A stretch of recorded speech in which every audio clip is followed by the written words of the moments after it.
everyone. My name is Mpulu Gang, and this is Motivation Corner, your number one podcast in Wheatbank. Hi, Wheatbankers. You are most welcome. And to the world at large, please enjoy this next episode. So I'd like to welcome those who are here for the first time. You guys, I really appreciate your presence here. I love it that you are here, and I hope you love, I know you're going to love what we're going to talk about today.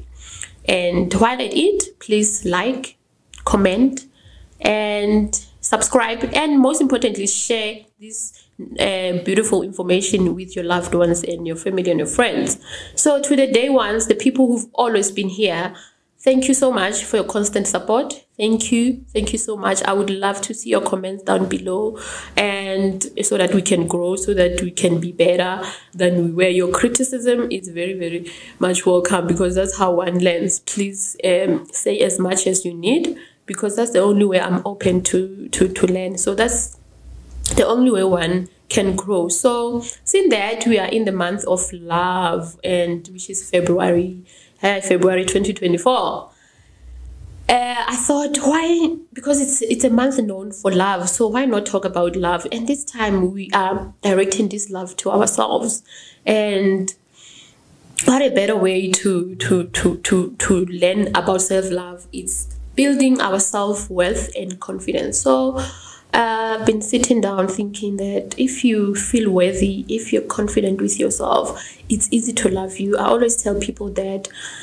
when you love yourself, it makes it easier for other people to love you. If you're worthy of yourself, it will make other people treat you in a more worthy way. So we're going to talk about how to build self-worthiness, because in this life a lot of things happen and we end up losing ourselves, we end up losing our worthiness and our confidence. So first, let's explain what is self-worthiness and confidence. For me, it has always sounded like something the same. They're slightly different, but they're nearly the same. We can use it however you want. So what is self-worth? It's self-worth. It's your deep feelings about your own values as a person. See, your deep feelings about your own value, like how you value yourself as a person. And then what is confidence? Is how much you truly believe in yourself and what you can do. So can you imagine if you're that kind of person who have deep value about themselves, and you trust and believe in yourself, in what you are and what you can do. You can be a pleasant person to relationship with, to deal with, to friendship with. So because of life experiences, most of us have different concept regarding self-worthiness and confidence. But today I want to focus on how to build our confidence and our self-worthiness. So sorry guys, I'm gonna use my diary here, because obviously I had to research and take you guys serious and make sure I have my points correctly. So we're gonna start by number one. Says challenge negative thoughts. Sorry, building self-worth and confidence, one needs to unlearn so many things. Guys, we have experienced a lot of things that has made us think in a certain way or in a negative way towards ourselves.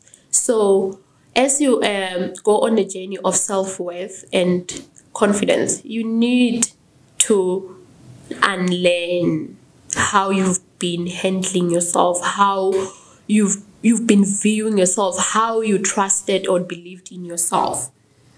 Remember, everything starts in our mind.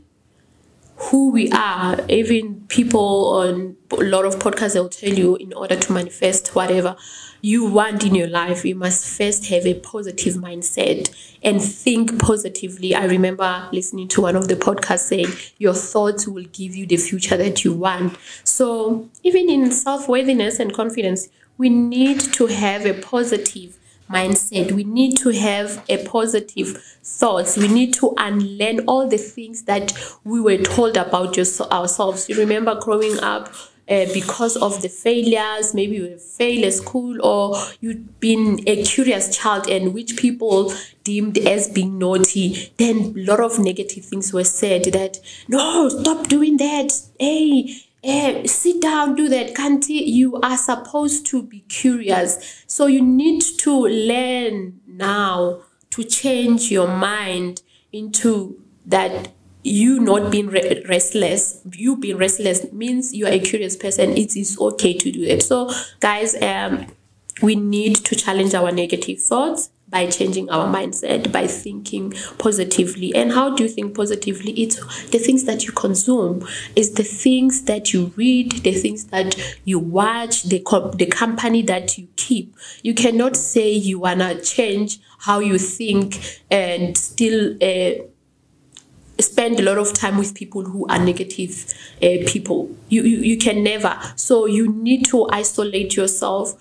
Read, even on TV, be selective on what you watch. On the internet, be selective on what you watch. I always hear people saying on Twitter is it's bad, it's negative, but I've noticed that there are a lot of profiles on Twitter, which is now X, that are very positive. They teach you, they talk about the books they read. So it is up to you to filter for yourself, and this is an intentional thing that you need to do. You cannot just fall into it. It needs practice. It's something that you will have to do constantly and teach your mind and train your mind that this is how we want to think. Okay, number 2, we're going to focus on things that determine who we are and what doesn't. So in short, you have to focus on the things that makes you a better person, that help you feel worthy. Most of the time, I've noticed that we give people worthiness or greatness by the things that they do or they have. So somehow, because that's how you view people, you end up thinking with a good heart and good intention that you have for people, you think you're not worthy. But that's not the case. You are worthy as you are. The things that people have doesn't make them worthy or make them better people. No. So that is why even in relationships, whenever people ask me, what is your type of a guy? I really don't have a physical type. I don't. I have a type. My type is, how do I get to fall in love with a person? I don't fall in love by just seeing a person. That's not me, or seeing what they have. Like, what people have doesn't fascinate me. I just want to know, who am I talking to? What do they stand for? What do they believe in? Because there's nothing as unattractive. Really, there's nothing as unattractive like having a man or seeing someone with a lot of money, with designer clothes, expensive cars, and they're so unkind and they lack integrity.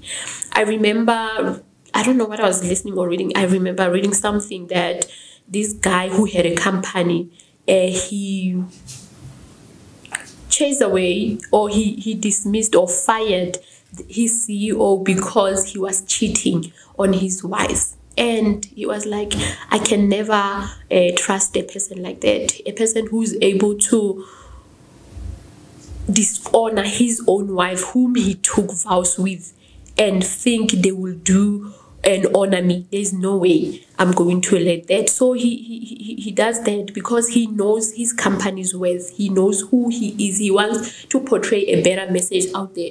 So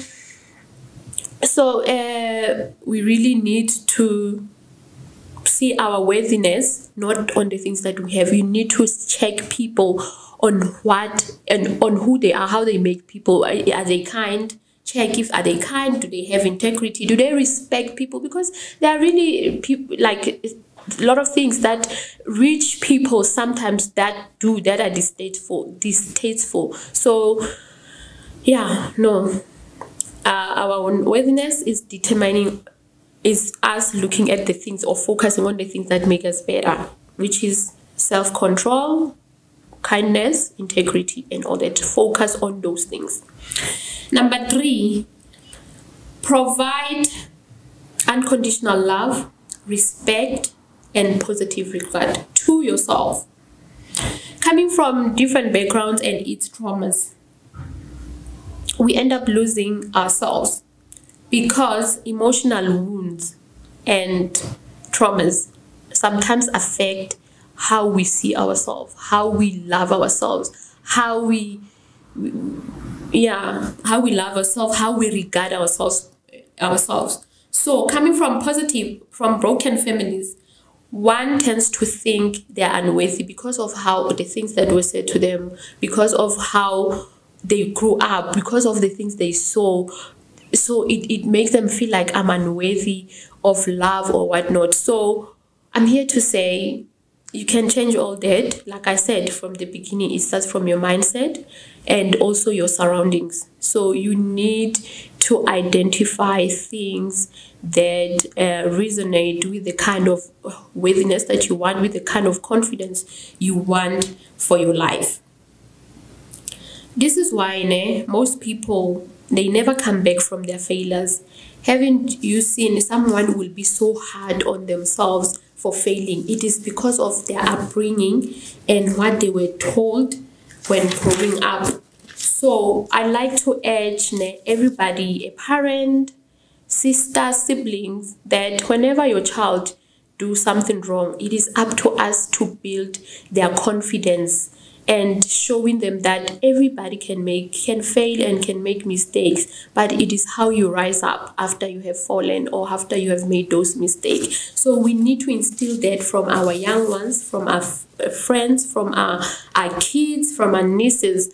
So we need to be mindful of, as they talking to us as the older ones, to our kids.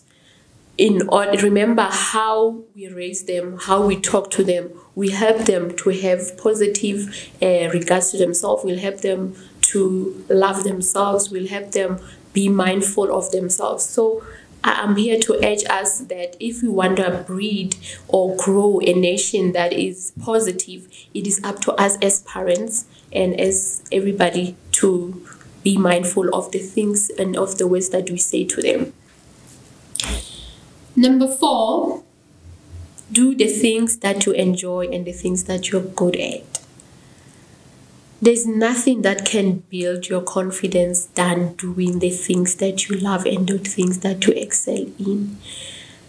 It's good to be open-minded. It's good to be curious and wanna do new things. But once you have reached your niche and you have now found what works for you and what you love, do it and see how much confidence you have, and no one will come against you. No one will say, nothing people will say to you will will impact you, because you would know that I'm good at this and I love this. So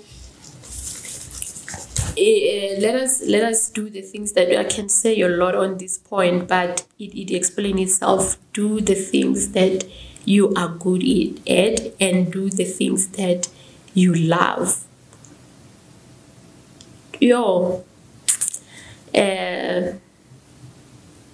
I'm enjoying doing this podcast. I might look nervous now, but whatever that you love and what you do sometimes, and whatever you value, gives you chills. You want to do it perfect, but that doesn't mean you're not good at it. It is just a human thing to want to do things perfectly. So I love doing this. I love talking. I love instilling positivity in people's life. I love shaping people. I love mentoring people. And this is all me. And it makes me happy and I'm confident. And even if people come and say negative things about me, I don't take it negatively. It, to me, is like constructive criticism, and no one can talk me out of what I'm doing now. I love it. I will never give up on it, in as much as sometimes I'll take break, but I'll never give up on it. So number 5, I'm trying that we catch time, we don't talk more. Okay, number 5, set achievable goals. Set achievable goals. Sometimes as people now, we do, or we kill our confidence, or we kill our self-worthiness by aiming high. It is okay to aim high. It is okay to dream big, but the plan and the goals to reach your high, you need to have small goals that are achievable. Like someone said in gym, if you want to be consistent and you wanna achieve a certain body goal, you don't have to be starting now with lifting a 50 kg weights. No, you first you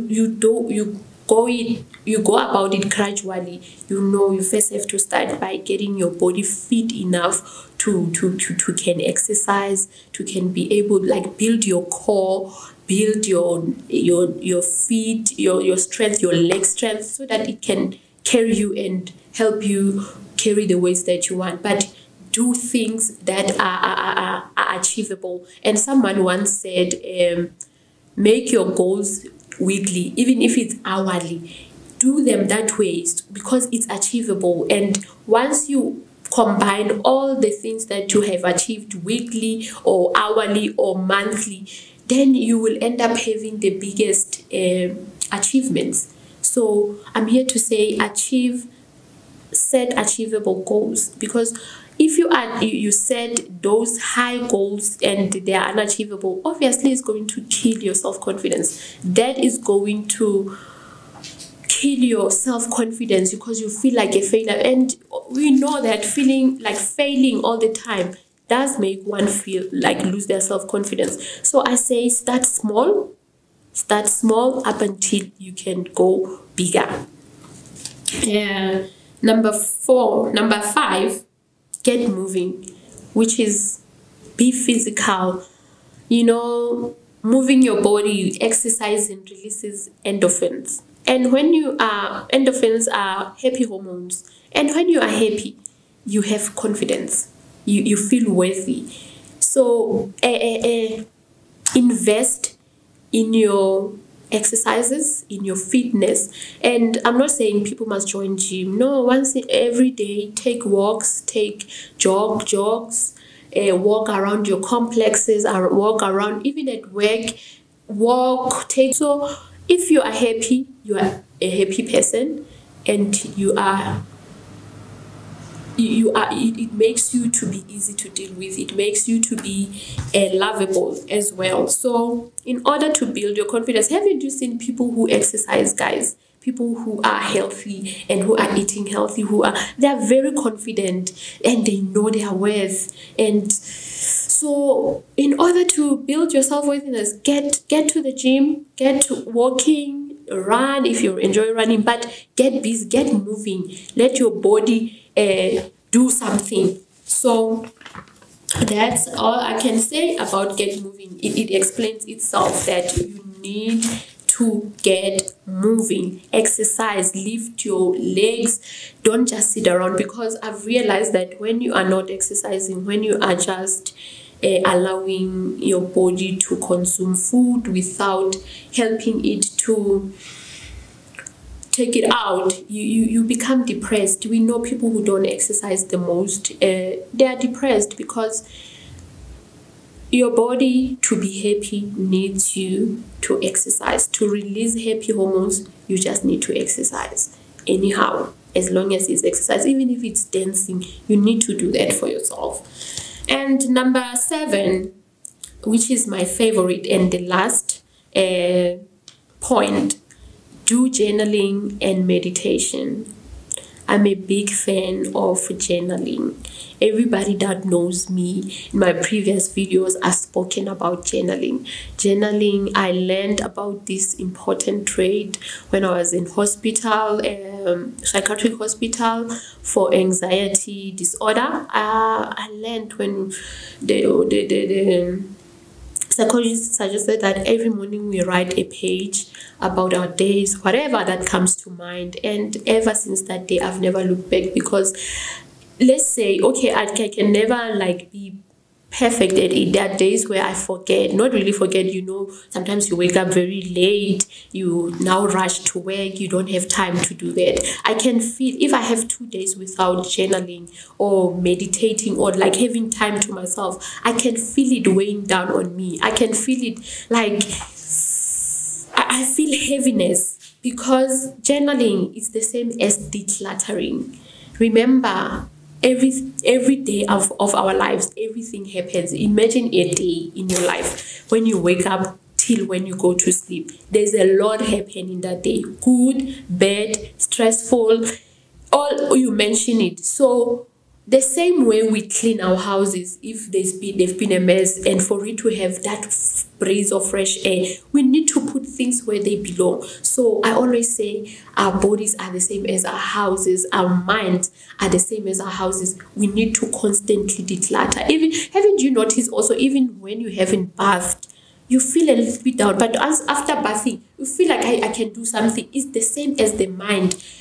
It needs to be decluttered, and the only way to declutter is to journal or have someone that you talk to about your day every day, about your day, how it went, because you need to take out everything that you took in a day out of your system and be in thoughts with yourself. So being in thoughts with yourself need a lot of practice, need a lot of training. So I recommend that we do journaling. Like, never leave your day without journaling. Journal every day. Even you, man, it's okay to journal down. You don't have to keep it. You can write a page a day. After, when you're done writing it, you can squash it, throw it in the bin, or if it's something you want to get out there, you can burn it. But it's important to write, not like how writing in diaries have been made to be a bad thing. It's not a bad thing, but you can journal. Journaling helps you to plan your life. Also, you will plan how you want to things happen, and you have a proper plan, so no one can stand against that. So guys, those are the 7 points that I found when when learning about building your self-worthiness and confidence. And I hope you enjoyed this conversation, and I'm open for comments. Whatever you want to comment, I'm willing to learn, and I'm willing to grow and be a better person. Thank you for watching, and I just want to say shout out to Bethany Media, is the one who's taking these videos, who are documenting all this information for us. And from me to you guys, bye, love you.